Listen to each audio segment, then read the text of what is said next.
সমাজ কি ভাববে, মানুষ কি বলবে? হ্যালো ভিউয়ার্স, আসসালামু আলাইকুম। আত্মীয়রা কি মনে করবে? এই প্রশ্নগুলোর ভার কাঁধে নিয়ে আমরা অনেকেই সারা জীবন হেঁটে যাই, অথচ এই ভয় ধীরে ধীরে আমাদের স্বপ্ন, সাহস আর সম্ভাবনাকে মেরে ফেলে। যতদিন আপনি অন্যের ভাবনাকে নিজের জীবনের মানদণ্ড বানিয়ে রাখবেন, ততদিন আপনার জীবনের প্রকৃত কোনো পরিবর্তন আসবে না। কারণ সমাজ কখনোই সম্পূর্ণ সন্তুষ্ট হয় না।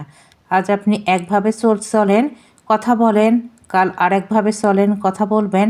আপনি থামলেও সমালোচনা এগোবেই, সমালোচনা থাকবেই। এই সমাজের কাজেই মানুষকে নিয়ে পিঠ পিছে কথা বলা। সবচেয়ে কষ্টের হলেও সত্য, যাদেরকে নিয়ে আপনি ভাবেন তারা আপনার জীবন থামিয়ে দিতে পছন্দ করে, কিন্তু আপনাকে এগিয়ে যেতে সাহায্য করবে না। তারাই বিপদের দিনে পাশে থাকবে না, কিন্তু তখন নিজের সময়, সুযোগ আর আসবে না।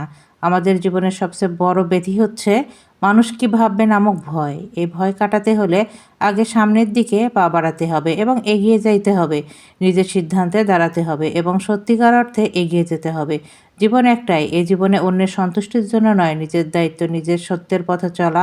মানুষ কি ভাববে এই প্রশ্ন নয়, প্রশ্নের উত্তর হচ্ছে আমি কি করতেছি, আমি কিভাবে চলতেছি।